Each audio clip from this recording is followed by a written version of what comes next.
All right, now we can start. Sure. Okay. Good afternoon, everyone. Please allow me, Lanud Zaban, to welcome you all to the fourth annual English Language Conference 2026, jointly organized by the Queen Rania Teacher Academy and Georgia State University. This year's conference theme, Inclusive English Teaching in a Changing World, reflects our shared commitment to creating learning environments where every student feels seen, valued, and empowered to succeed. Over the course of this conference, educators, researchers, and practitioners from around the world are coming together to exchange ideas, share experiences, and explore innovative approaches to English language teaching in today's rapidly evolving educational landscape. At QRTA, the mission has always centered on empowering educators and improving the quality of teaching and learning through professional development, collaboration, and innovation. Together with GSU, this partnership continues to build bridges between global expertise and local educational impact, making this conference an important platform for meaning dialogue and professional growth. Before we begin, I would like to encourage everyone to actively participate in today's session. As you listen to the presentation, please feel free to prepare your questions and share them in the chat box throughout the session. We will have a question and answer segment at the end where the speaker will address as many of your questions and comments as possible. Now, it is my pleasure to introduce our speaker, Hena Iraqi, a PhD researcher in education at International Islamic University, Malaysia, specializing in teacher preparation, curriculum design, and inclusive approaches to sustainable education. She also serves as a lecturer in the Faculty of Education at International Open University, where she translates researches into teacher education practice. Her work focuses on a culturally responsive pedagogy, formative assessment, and educator professional development, with a particular emphasis on educational framework that honors learners' identities with real local context. Today, Ms. Hannah will be speaking about inclusion in action, culturally responsive classroom strategies and assessment practices for Arabic speaking English language learners. Thank you, Ms. Hannah, and welcome. Welcome, everyone. Thank you so much for joining me today, and thank you for that lovely introduction. I am genuinely excited about this session because of what we are going to explore in terms of it being something that I think about constantly, and I am sure that you think about it as well. My introduction has already been done very nicely. So I'm just going to let you know what we are going to do over the next 30 to 35 minutes. We will be going fast. We're going to be practical, and hopefully you take away something that you can actually use in the classroom. All right. So before we get started, I want to tell you exactly what we will be doing and what you will be able to take back by the end of this session. So first of all, you will be able to identify the cultural and the linguistic orientations of Arabic speaking English learners. 2, you will be able to expand UDL principles to reflect culturally responsive teaching. 3, you will have at least 3 practical classroom strategies, right, that you can try immediately. And 4, you will know how to adapt your formative assessment tools, which is very, very important, by the way. And 5, you will name one concrete change to make in your very next lesson. So these are your outcomes. I want you to hold on to them, and we will come back to all 5 before we finish. Right. So just to let you know how it's going to proceed and how I've organized the timing for this. So we will open with the problem, and I think this is a gap that most of us have already understood and felt. Then we are going to try and understand who our learners are before moving into the framework, the strategies, and the assessment adaptations. There is going to be a mid-session check-in. a reflect and share activity, and I hope that you all will participate with me on that. And we will close with a summary and one action that you will take tomorrow. So everything is mostly going to run on chat. No breakout rooms, just you, the chat box. And of course, if you would like to contribute on the mic, that would be great. And I just want some honest reflection from all of you. So let's start with a problem that I think many of you will already recognize, right? We all have heard of UDL, Universal Design for Learning. We all have read about differentiated instruction. They're all strong for frameworks. They've got solid research behind them, but there is often a gap, right? Especially when you have to, between what the framework is saying and what actually works for you when you are standing in a class full of Arabic speaking learners. That is where the challenge happens. Because the truth is that these frameworks, they were not designed with our learners in mind. They assume a particular kind of learner. Western educational traditions, independent work, comfortable questioning the teacher. For many of our students, that is not their starting point. So I want to know from you, have you felt this gap? Just drop a yes or no in the chat. Have you ever felt this kind of a gap when you were in the classroom, that you're trying to use what the frameworks have, but it doesn't really work out practically in the classroom? You have, Michelle. Okay. Yes. So what are we going to do? We're going to try to start closing that gap. That's what we want. That's where the engagement happens, and that's where we get actual learning outcomes in the classroom. Right? So let's see. Now, before we start to teach inclusively, we have to really understand who we are teaching. And on this slide, everything is just an orientation. It's not a limitation that I'm presenting to you. Okay, the first thing that I'm talking about here in terms of linguistic distance, this is, it's there. Arabic and English are dramatically different in script, in grammar, in syntax, and this is a bridge that needs to be built. It's not supposed to be considered as a barrier. Educational tradition happens when, in that aspect, many of our students, we think, and what we see is that they come from teacher-centered, rote-based classrooms. So that is not a problem to fix. Our focus is towards that, but rather we need to change our focus to see that this is an opportunity. This is a cultural context that we can work with, right? Then there is cultural orientation. Collectivist values, respect for authority, faith-based worldviews. This is there in this culture. So these actually shape how the learners engage with knowledge. So when our teaching ignores these, we're not being neutral, we're actually being exclusive, right? And then of course we have the cultural orientation part, which I've just discussed. And finally, the untapped strengths. Rich oral tradition, deep respect for learning, strong communication bonds. These are all things that, bonds in the community, these are all things that they are not against the culture, they are the culture. And they are the gold in the classroom if we know how to use this gold, right? So it's not something that we need to feel that, just because it's not aligned with those frameworks, it's not working, and these are all different barriers in the classroom. It's just about changing the way you think. Okay, so I want to ask you really quickly, if you can tell me in the chat, which of these aspects do you find most with your learners? Do you see the linguistic distance? Is there a difference in the cultural orientation or the educational traditions? Are there any untapped strengths which you felt were there but you never got an opportunity to utilize? Can you give me any one instance that you feel would apply for you?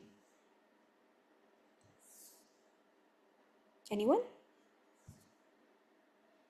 I'm sure you must have experienced this at some point in your lessons, especially when it comes to language.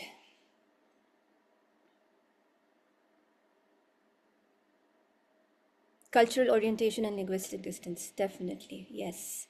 And how many times have we thought that it is something that, it's more like a barrier? I come from India, and when I came to Jordan, I found a lot of differences. I found a lot of difference in the culture. I found the linguistic distance also, obviously, because Arabic is not my first language. So I was struggling initially, and that's when I realized that I am looking at things the wrong way. I have to see what is there and utilize that so that I can be able to connect with my audience, to connect with my students. Okay, so now that we understand the context, let's take a look at what the framework needs to do differently. The UDL framework, which is kind of secular or kind of, let's say, not too inclusive in these aspects. What is it that we need to do differently here? As we all know, there are three principles, three core principles of UDL, right? Multiple means of representation, multiple means of engagement, and multiple means of expression. Each is great, each is evidence-backed, but they also need to be culturally expanded for our context. You don't need to just translate it into Arabic. It has to be adapted to the Arabic context as well, right? So when it comes to representation, presenting content in multiple formats is great, but try to go further. Use examples your students actually recognize. Bridge Arabic and English explicitly. Use oral and visual delivery that resonates with how they have always learned, right? Then when it comes to engagement, it's great to motivate your learners, but through community, not just individual rewards. Group work that honors collectivist values is something that really works well with such classrooms. So when you are connecting the content to their actual lives and their families and their identity, that is when the proper engagement happens, and you're able to transfer the learning to the student. And of course, expression.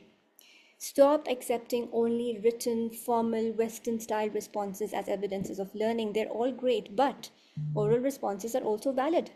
Collaborative responses are valid. Peer and self-assessment is valid. So learning looks different, and that is not a problem. That is the point. So UDL is a great starting point, but like I said before, it needs cultural expansion, not just translation. So now that we have this framework, let's see what we can do to make it practical. So I want to give you 3 strategies, all practical, all adaptable for either an online or an in-person context. Each one, I've given a try it tip at the bottom of each of them, so you can see these try it tips over here. So I want to talk about strategy 1, scaffolded instruction. It's always great if you can break tasks into culturally familiar chunks. You could use, color-coded bilingual step cards. I'm not sure if anyone has tried it, but it works very nice in the classroom. So you can write the instructions in both Arabic and English, so the learners can move between languages as they need. Use bilingual vocabulary glossaries or word walls as well to bridge this linguistic gap. And APK, activating prior knowledge. This is very, very essential, and you can do it through pictures or story prompts or familiar context before you introduce new content. So I want you, if you have the opportunity, to please try a 3-step task card for your very next lesson. Try to do it in both languages and you will see the difference, right? The second strategy I want to discuss is flexible task design. Try to give your learners choices in how they respond. They don't necessarily have to give you a written essay. They can give you a voice note instead of a paragraph. They can do a sketch or a diagram instead of written prose. Pair discussion instead of individual writing. We all, I'm sure, are familiar with Padlet. It's a very easy tool to use online and in blended formats as well. Learners can post a voice note, an image, or a typed text all in the same space. So sentence frames, graphic organizers, these are all very powerful here. So they are reducing the cognitive load without reducing the thinking. And that's what we want. We don't want them to be so stressed that they have to submit an essay that they lose the essence of what they're supposed to learn, right? So try this as well, a voice note option to one of your tasks in your next session or your next lesson. The third one is my personal favorite, community-based learning. Try to adapt the collectivist method of teaching. You know, try to use structures where collaboration is applied. It's not just the format of collaboration, it should be the point of what you're doing, that you get them to collaborate with each other. Jigsaw activities, they work wonderfully over here, right? Each person becomes the expert of one piece and teaches the rest of the group. So what happens is that there's accountability, and then of course you've got them being learning together, so collective knowledge, right? In the same time, think, pair, share. I'm sure everyone has applied think, pair, share in their classrooms, and try to use grounded prompts with them. And for deeper projects, try tasks rooted in real community life. Ask them to interview a family member about their work. This is writing, this is speaking, this is listening, all in one. And it connects learning to what students actually value. So do try to do a jigsaw activity as well in your next lesson. So can you tell me which strategy resonates the most with you? 1, 2, or 3, which one do you think would work easily for you in your classroom, or something that you would be, keen to try or adapt within your environment?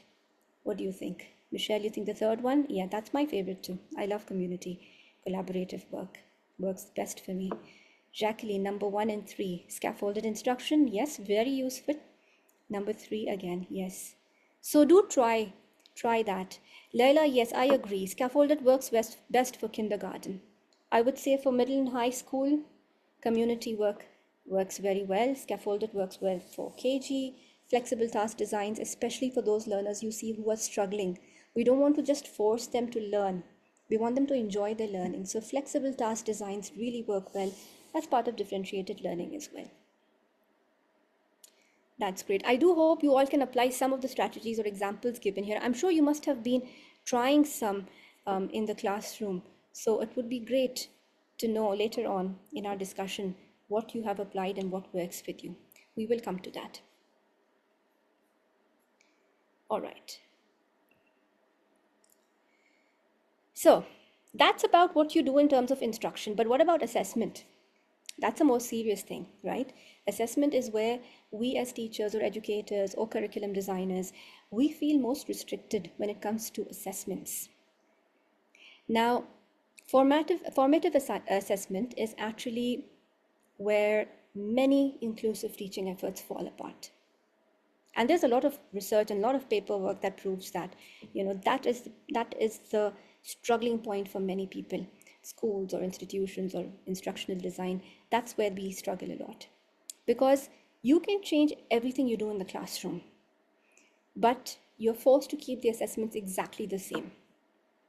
So on the left column here, look at the left column. There is single written test format, no cultural context, one directional feedback, individual performances only. And these are all terms we're familiar with. We've struggled with these aspects so many times, right? But look at the right now. The same learning goals, but redesigned. There is oral, there is visual and written options. For assessment, think about Flipgrid. It's a very good platform, and if you've not used it before, do try and take a look at Flipgrid. It's easy to use, very simple, and very nice. Especially if you want short video responses from your students, or simply just letting a student sketch their answer and explain it loud if you don't have the technology. Culturally familiar scenarios. Instead of telling them, write about your favorite holiday, tell them, describe a tradition your family celebrates and explain why it's important. That's a very easy way of assessing the same thing. Then again, when we talk about relational feedback, that opens a dialogue. When you do all of these types of activities, it could be a short audio comment. It could be a two-way feedback from where the learner, responds to your feedback before you finalize a grade. It's giving them an opportunity to work better, to get a better grade, right? And then of course, my favorite again, peer and collaborative assessment. Using a simple peer rubric check or even a group portfolio, where the team reflects together on their process and product. This really works well. So if you haven't tried group portfolios in the class, I would strongly advise try it, especially for the older grades, obviously. So it would be a very good way of having them come together and really work towards your learning goals. So this is what I want you all to hold on to, that culturally responsive assessment is not about making things easier. It's not that I'm saying it has to be culturally responsive because I feel that, no, it has to be easier for my students. No, it's because I want it to be fair. It's about inclusion. If a student can demonstrate mastery orally, but freezes in a written test, it's not a learning problem. That's the design problem, the assessment design problem, and that is what we need to change. Now, I've given you so many ideas here, but can you tell me in the chat, which shift on the right from these points here feels most doable for you right now? If I tell you you have to go teach a class, which of these do you think would work best or would be the easiest for you to incorporate from the options on the right? The left, we've always been doing it and we're forced to do it. But if you had the chance, which one of these on the right would you try to do in the classroom? Or you have done in the classroom? Peer and collaborative assessment, great. Perfect, Jacqueline. How do you feel the energy when that happens in the classroom, Jacqueline? I'm sure the kids might be all excited and everyone's willing to be a part of it. Some of them are shy, but some of them are motivating. It's really lovely to see the class in a collaborative assessment. Anyone else? What else would you choose from the options on the right? If I tell you, okay, now you have to teach a class, what would you do? Definitely, Jacqueline. Yes, it is, definitely. Yeah. Okay, so I'm just waiting to see if anyone else has to say something. Otherwise, we'll move on.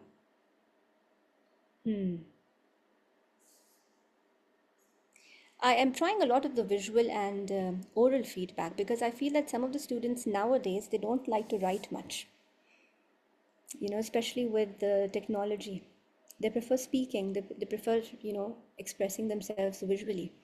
And we also have to understand that our students are changing. They're no longer the same, they don't have the same way of thinking as we had during our time. So it's very important to see what is it that they are comfortable doing and how can they express themselves and we achieve the same goals. So oral and visual, it's something to think about as well. All right. So just a memory anchor before we do the activity.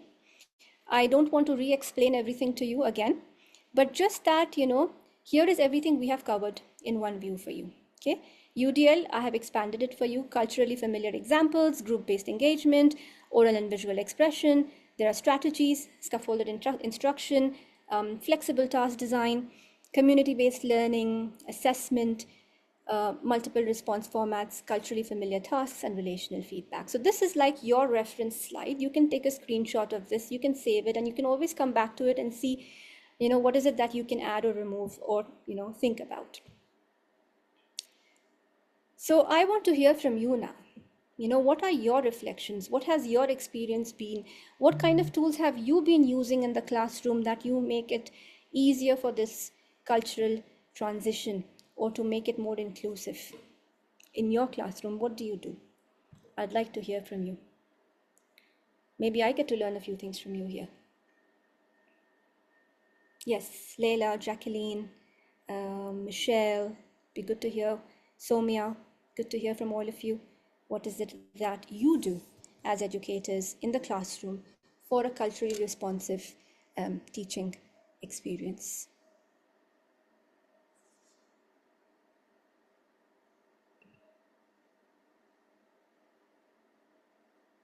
There's also Afnan, who's been quiet, and Sally and Dima. It would be great to hear from you in the chat.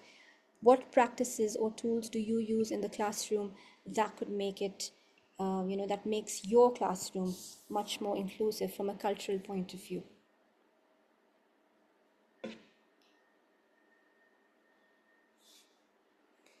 many of you are already teachers within the region, right? So you're already familiar with the culture, but still you have to work against those frameworks which have been established by another, school of thought completely. You try to incorporate cultural elements to engage them in conversation. Favorite foods, that's always a talking point. Yes. Sully, yes. A project-based assessment, PB, oh, very lovely. Project-based assessments are the best. Yes. Personal preferences in relation to culture. So you're giving them autonomy. You're giving them control over what they want to say and learn. That's excellent. Yes. Some kind of recognition and belonging. That's very nice, Sully. Michelle, the most conspicuous limitation here, unfortunately, resources. Yes. Yes. It's difficult to design the updated. So that's my point here. I haven't given any complicated tools. What I'm trying to tell you is innovate. You can innovate with the most basic of things that you have. And it's not, we will never have 100% fully functional space that we could use to create all of that. There's challenges there, but there is a benefit also. Technology is making things easier for us, right? And even if you don't have technology, a simple paper and a pencil, you can do a lot with that. Yes, these ideas are great. It's not necessary you have to implement them from the same platform that they provide, but the ideas behind these ideas, think about that. Podcasts are great ideas. Yes, I agree. is over. Okay. Muted. Podcasts are great. Yes, podcasts are a very good idea. And like I was talking about the oral responses, podcasts could come under that. And podcast doesn't have to technically be that you're in a soundproof room and there are microphones and stuff. You can just have them record using their phones, and just have two people have a conversation and present it in the class. That would also come under, podcasting their thoughts. Great reflections over there. Anyone else? So Michelle, despite these limitations, I want you to think about what you could do with what is there, because that is our reality. So I'm sure you'll come up with something great.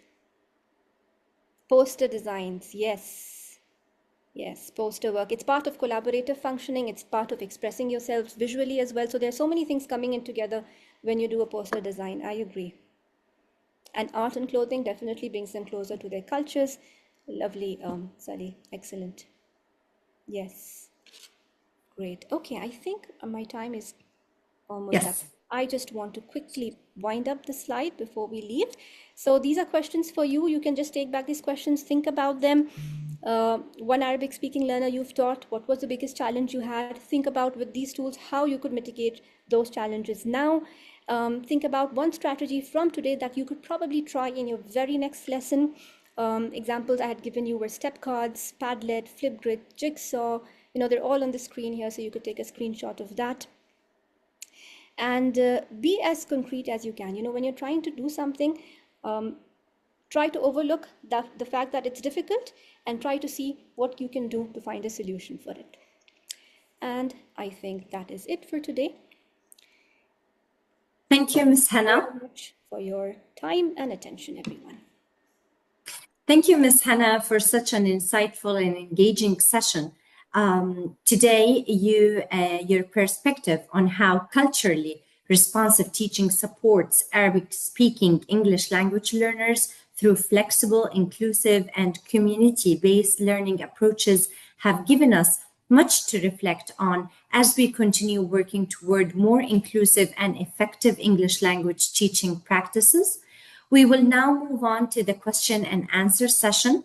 I would like to invite participants to continue posting their questions and comments in the chat box, and we will address as many of them as time flows. I would like also to thank our audience for your active participation and thoughtful engagement throughout the session. We hope today's discussion inspires new ideas, meaningful conversations, and continued collaboration among educators and professionals in our field.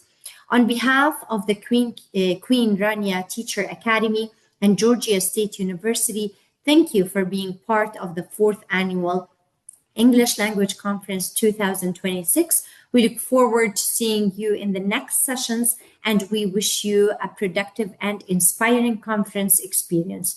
Thank you, everyone. And if you have any questions, we will be happy to answer.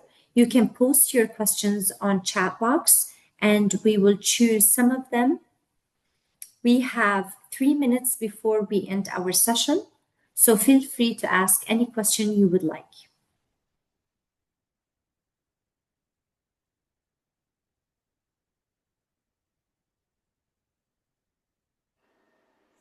I'm glad, Michelle. I hope you can take back something useful. If nothing, at least positive vibes, hopefully. And a takeaway note or an exit ticket. Yes.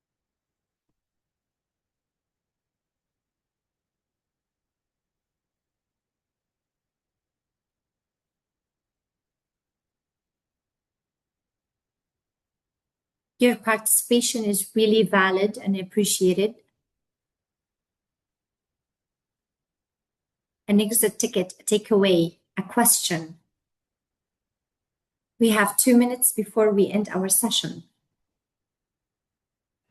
I'd really like to know one thing that you would try tomorrow in your class. That would be great to see in this 1 minute.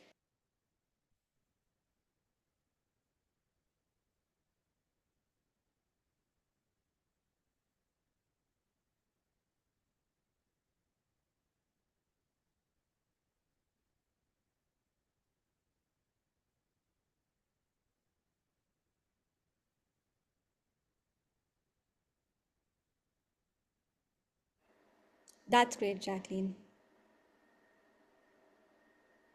Yes, Ali. And you all, each teacher knows their students the best. So I'm sure that you will be able to do something wonderful with them.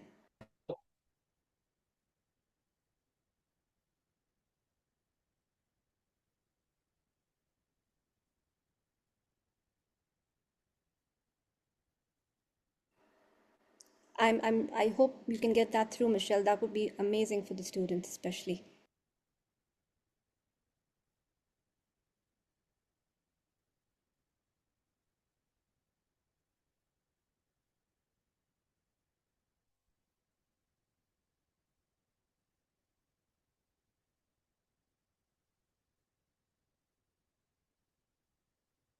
Miss Hena, thank you so much for this inspiring session.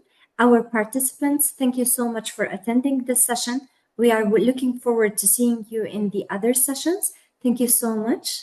And by this, we end our session. We hope to see you, Dr. Hena, very soon. Thank you. Thank you, Miss Anu. Thank you, everyone, for coming. It was a great experience. All the best.